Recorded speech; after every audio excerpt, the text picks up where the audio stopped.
देखिए, ठेकेदारी प्रथा पूरे देश के लिए और विशेष रूप से युवाओं के लिए एक कलंक है। जिन बच्चों को हम पढ़ाते हैं, जिन बच्चों को हम स्कूल भेज रहे हैं, वो बीए करने के बाद, एमए करने के बाद, बीटेक करने के बाद, एमबीबीएस करने के बाद आज इस देश की व्यवस्था के अंदर हर जगह किसी भी वर्ग के अंदर आप देख लें तो एक ठेकेदारी प्रथा मुंह फैलाए बैठे हैं। चाहे देश का डॉक्टर हो, चाहे इंजीनियर हो, और हवाई जहाज उड़ाने वाला पायलट तक का भी हो, वहां पर भी आज ठेकेदारी प्रथा पर काम हो रहा है। और पढ़े लिखे बच्चों को मात्र 20,000 15,000 रुपए की सैलरी लेकर के उनसे 8-8 घंटे 9-9 घंटे काम कराया जाता है। ये जो ठेकेदारी प्रथा है, जब देश आजाद हुआ तब भी ठेकेदारी प्रथा थी, आज भी ठेकेदारी प्रथा है और आने वाले कल में भी ठेकेदारी प्रथा रहेगी। ठेकेदारी प्रथा को समझना होगा। ठेकेदारी प्रथा को समाप्त नहीं किया जा सकता,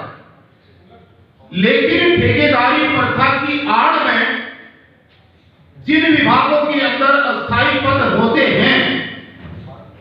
जहां पर सरकारी रिक्तियां उपलब्ध हैं, वहां पर सरकारें उन पदों को भरने की बजाय एक सस्ता रास्ता उन्होंने निकाल लिया है कि बेरोजगारी का लाभ उठा करके 10,000 और 15,000 रुपए में नए लड़के मिल जाते हैं, उनको भर्ती किया जा रहा है। जब रिक्तियां ही नहीं निकलेंगी तो आरक्षण लागू नहीं हो सकता। जब सरकारी नौकरियों की रिक्रूटमेंट ही नहीं होगी तो देश के अंदर हमारे संविधान में किया हुआ आरक्षण का प्रावधान कभी पूरा नहीं हो सकता और लोगों को सरकारी नौकरियां ना मिले और ये समाज आगे न बढ़ पाए। इसीलिए देश के अंदर केंद्र की सरकारें हों चाहे राज्य की सरकारें हों, सभी ने एक शॉर्टकट रास्ता निकाल लिया है कि कॉन्ट्रैक्चुअल एम्प्लॉय के रूप में भर्ती कर लिया जाता है और अस्थायी पदों को खाली छोड़ दिया जाता है। दिल्ली की बनने वाली सरकार ने यह वादा किया था कि हर वर्ष 8 लाख युवाओं को हम भर्ती करेंगे और उनको पक्का रोजगार देंगे। लेकिन आपकी जानकारी के लिए बता दूं कि केजरीवाल जी के 7 साल के शासनकाल के अंदर मात्र 431 पद सरकारी रूप से भरे गए हैं और लाखों लाखों पद खाली पड़े हैं। फिर भी उन पदों के ऊपर 10,000 और 15,000 के सैलरी के ऊपर आउटसोर्स के लड़कों को भर्ती किया हुआ है। इससे नुकसान किसका हो रहा है? इससे नुकसान बेसिकली दलित समाज का हो रहा है, SC ST का हो रहा है, जहां पर पद की नौकरी निकल करके अगर उन पदों को अस्थायी रूप से भरा गया होता तो आज कम से कम 1 लाख बच्चे हमारे सरकारी नौकरियों में होते, हमारे 1 लाख घरों में पक्की नौकरी का दिया जल रहा होता। ठेकेदारी हटाओ का अर्थ ये नहीं है कि जहां पर लोग ठेके पर काम कर रहे हैं उनको हटा दिया जाए, बल्कि ठेकेदारी हटाओ का मतलब ये है कि जहां सीजनल काम होता है, जहां 240 दिन से कम समय के लिए कोई काम दिया जाता है, वहां पर तो सरकार ठेकेदार से काम कराए। लेकिन जिन विभागों के अंदर एस्मा लगता है, जिन विभागों के अंदर आवश्यक सेवा होती है, जहां पर जिन विभागों के अंदर कर्मचारी की रेगुलर रूप से जरूरत है, वहां पर ठेकेदारी प्रथा 240 दिन से ज्यादा नहीं हो। 240 दिन पूरे होते ही साथ वहां पर अस्थायी नीतियां निकाली जाए और लोगों को परमानेंट किया जाए। दिल्ली में एमपीडी के अंदर अगर ये व्यवस्था लागू होती तो जो पहला पॉइंट हमारा पक्का करने का था, 25-25 साल तक लोगों को कच्चे कर्मचारी के रूप में न रखा जाएगा। जो लोग जिनका 25 साल का जीवन व्यतीत हो चुका है और उनको आज भी मात्र 12,000 रुपए मिले, आखिर क्यों? आपके सामने नॉर्थ दिल्ली का केस था, हवा सिंह का, जिसमें कच्चा कर्मचारी लगा, कच्चा ही रिटायर हो गया। एक नहीं, एक हवा सिंह कच्चे लगे थे 25 साल के बाद भी कच्चे ही रिटायर होने की कगार पर हैं। तो सुप्रीम कोर्ट का ऑर्डर कहा गया। हमारे बीच की जो कड़ी है, राजीव वकर साहब, मैं उनसे अनुरोध करता हूं कि जिन सुप्रीम कोर्ट के ऑर्डरों की सरकारों को जरूरत होती है, उन ऑर्डरों को इंप्लीमेंट कराने के लिए बड़े वकीलों को पढ़ करके, और केंद्र की सरकार हो या राज्य की सरकारें हो, रात के 12-12 बजे भी सुप्रीम कोर्ट के दरवाजे खटखटा करके बुलवा देती है, रात को डिसीजन होते हैं। लेकिन 240 दिन के बाद में कर्मचारी का पक्का होना, और अगर पक्का नहीं हुआ तो उस पक्के न होने की आड़ में समान कार्य का समान वेतन देना, ये एमसीडी के तरह से लागू क्यों नहीं हुआ, ये अपने आप में बहुत बड़ा प्रश्न है। आखिर सुप्रीम कोर्ट कहां गया, सरकारें कहां गई, वो ऑर्डर जो हमारे हित में हो रखा है उस पर धूल चढ़ी हुई क्यों है। हम सरकार से अनुरोध करते हैं, हम देश के गृह मंत्री से, देश के यशस्वी प्रधानमंत्री से हमारा निवेदन है, निवेदन की कड़ी राजीव वकर साहब है कि दिल्ली नगर निगम में काम करने वाले तमाम सफाई कर्मचारियों की मांगों को वहां तक भिजवाएं। और एक चीज मैं यहां से हट करके भी 2 मिनट लेना चाहूंगा, आप ध्यान दें इस बात का कि देश के अंदर आजादी का 75वां अमृत महोत्सव मनाया जा रहा है। इसको समझने का प्रयास करें। देश की आजादी का 75वां अमृत महोत्सव देश के अंदर सरकार की तरफ से मनाया जा रहा है। हमने, हमारे पूर्वजों ने और आपने न तो कभी अमृत देखा है, ना अमृत का शोरूम देखा है, ना अमृत की शीशी देखी है, ना अमृत की एक बूंद देखी है, और ना ही जीवन में हमें कोई ऐसा आदमी मिला है जिसको हम ये कह सकें इसने अमृत की बूंद दी और ये जीवन के लिए अमर हो गया। कोई देखा है? फिर भी सरकार अमृत महोत्सव मना रही है। आखिर क्या है वो अमृत महोत्सव, ये जानने की जरूरत है। आज अगर इस सेमिनार को सफल करना है तो आईएएस प्रतिनिधियों के लिए जरूरी है कि सरकार के अमृत महोत्सव को जानने का प्रयास करें। दोस्तों, सत्ता के लिए सत्ता के लिए सत्ता का लाभ लेते हुए हम अपने समाज को आर्थिक रूप से कैसे सुदृढ़ कर सकें, उसको आर्थिक रूप से कैसे मजबूत कर सकें, यही आज की सरकार का देश की आजादी का अमृत महोत्सव पूरे देश में मनाया जा रहा है। हम धरने देते हैं, प्रदर्शन करते हैं, हम भूख हड़ताल करते हैं, हजारों आदमी इकट्ठे करते हैं, फिर एक मेमोरेंडम देते हैं। 30 साल यही करते हुए हो गए, किसी मेमोरेंडम ने आज तक देश के प्रधानमंत्री, राष्ट्रपति ने कोई जवाब नहीं दिया किसी को। आज एक मौका है इस सत्र के माध्यम से कि आप अपनी बात को देश के प्रधानमंत्री तक, देश के गृह मंत्री तक पहुंचा सकते हैं। आज भी कुछ साथियों ने यहां पर आने वाले लोगों को रोकने का काम किया। मैं जानना चाहता हूं लोगों से, मैं पूछना चाहता हूं यूनियन के नेताओं से कि अगर वो आंदोलन करेंगे तो आंदोलन करके भी तो वो अपना ज्ञापन सरकार को ही देंगे। काम तो सरकार को करना है। आपका वैचारिक मतभेद हो सकता है,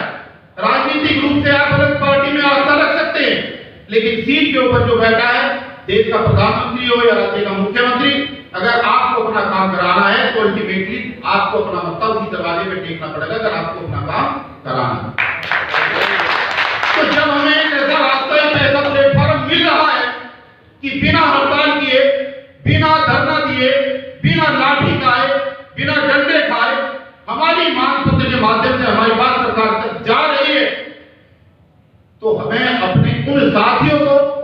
जो आज किसी कारणवश यहां पर नहीं आ पाए, उनको जाकर के समझाना है कि अगर केंद्र की सरकार का और देश के यशस्वी प्रधानमंत्री नरेंद्र मोदी जी की आजादी के 75वें अमृत महोत्सव का लाभ अपने समाज को देना चाहते हो, तो वो लाभ आपको जब भी मिल सकता है, अमृत की बूंद आपको जब भी मिल सकती है जब आप इन मांगों को मनवा करके और उनको आर्थिक रूप से सुदृढ़ करा करके इस समाज को ऊपर लाने का काम करो। अदरवाइज अलग अलग संगठन, अलग अलग दाढ़ी, अलग अलग मूंछ, अलग अलग पगड़ी के रूप में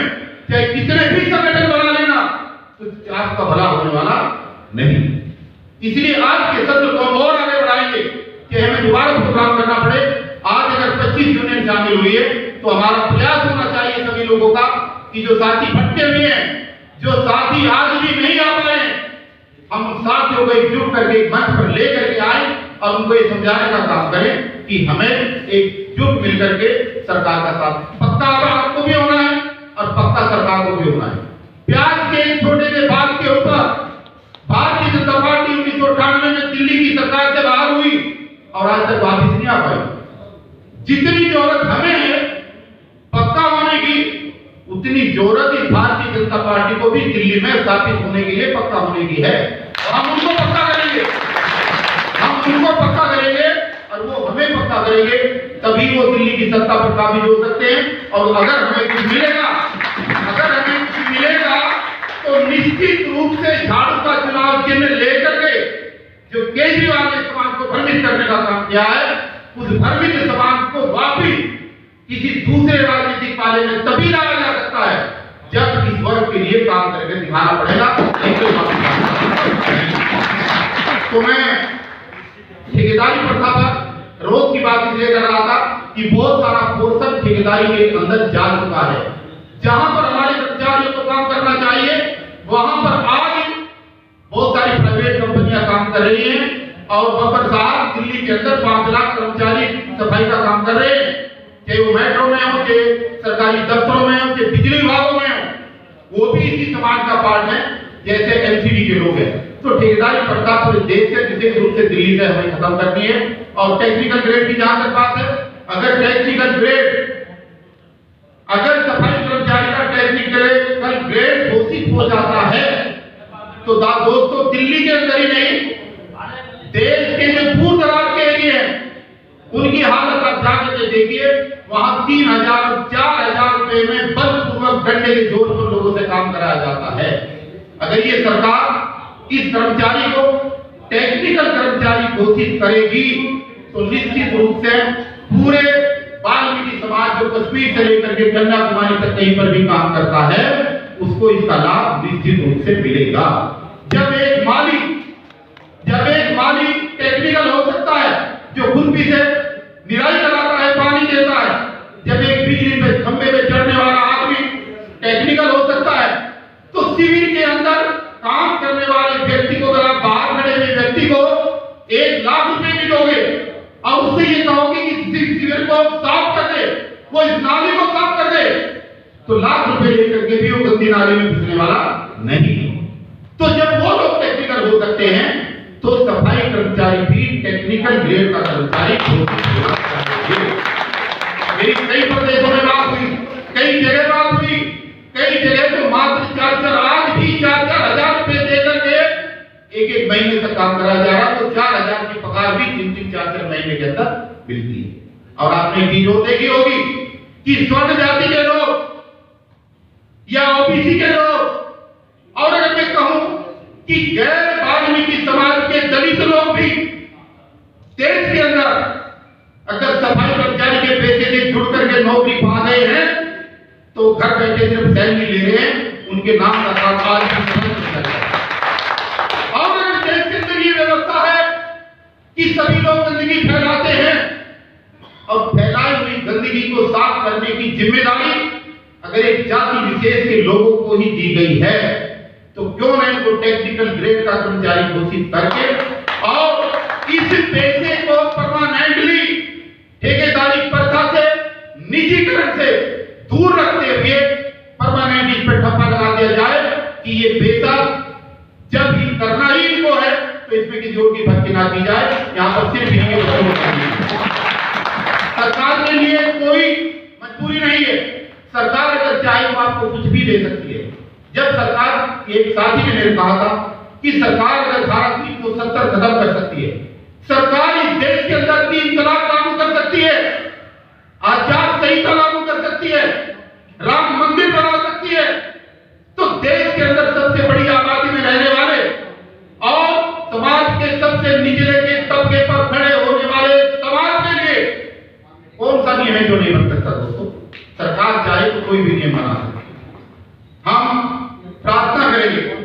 देश के गृह मंत्री से, हम प्रार्थना करेंगे देश के प्रधानमंत्री से, अगर दिल्ली के अंदर चंद किसानों की मीटिंग बुला करके आदरणीय अमित शाह जी दिल्ली के किसानों से उनकी समस्या पूछ सकते हैं और आप दिल्ली के अंदर काबिल होना चाहते हो तो दिल्ली के अंदर जो निर्णायक रूप में कोई समाज है तो वो वाल्मीकि समाज ही सबसे बड़ा समाज है। तो आज हमारे बीच में हम समझाएंगे पॉइंट, हम बताएंगे इनको क्या करना है और अगर उन्होंने वो थोड़े सा भी अनुकंपा की तो शायद गंगा घाट पर बैठ करके प्रयागराज की पवित्र धर्मस्थली पर बैठ करके जो आदरणीय देश के प्रधानमंत्री जी ने देश को मैसेज देने का काम किया था, 3 या 4 वाल्मीकि समाज के भाइयों के चरण धोने का काम किया था, तो शायद उनकी वो सोच इस देश के अंदर लागू हो जाए और पुनर्जीवित हो जाए। अगर कोई हम करेंगे आग्रह और आग्रह हम ये भी करेंगे कि जितना अच्छा लोक कल्याणकारी नीतियां उनके कुशल नेतृत्व में देश के अंदर आ रही है, उसी का परिणाम है कि भारतीय जनता पार्टी दिन प्रतिदिन बढ़ती जा रही है। लेकिन चिन्हित करने पड़ेंगे वो समाज, चिन्हित करना पड़ेगा वो वर्ग जो आज तक भटका रहा और जो उम्मीद कर रहा आज भी कि कोई आएगा उनकी आंसू पहुंचेगा और वो आगे बढ़ेगी। तो ये 2 प्रस्ताव मैंने दिए, एक ठेकेदारी प्रथा पर परमानेंटली रोक लगनी चाहिए और दूसरा देश के समस्त सफाई कर्मचारियों को टेक्निकल ग्रेड का कर्मचारी घोषित किया जाना चाहिए। अगर ये चीजें होती हैं तो शायद आज के सत्र का अर्थ निकल पाएगा और देश के केंद्र की सरकार और देश के प्रधानमंत्री का जो सपना है आजादी के 75वें अमृत महोत्सव को मनाने का, शायद उस महोत्सव की एक बूंद हमारे समाज को भी मिले और उस अमृत रूपी प्यार को लेकर के ये समाज की आर्थिक स्थिति को हम सुधार कर सकें, ऐसा आज के सत्र में हम उम्मीद करते हैं। और एक बार मैं आप सभी से गुजारिश करूंगा कि जोरदार तालियों के साथ जो आज शुभारंभ हुआ है राजीव बब्बर जी के नेतृत्व में, उनका जोरदार तालियों का स्वागत किया। मैं यही काम देते हुए हो सकता है कोई पार्लियामेंट में इजाजत होगी है, माफी मांगते हुए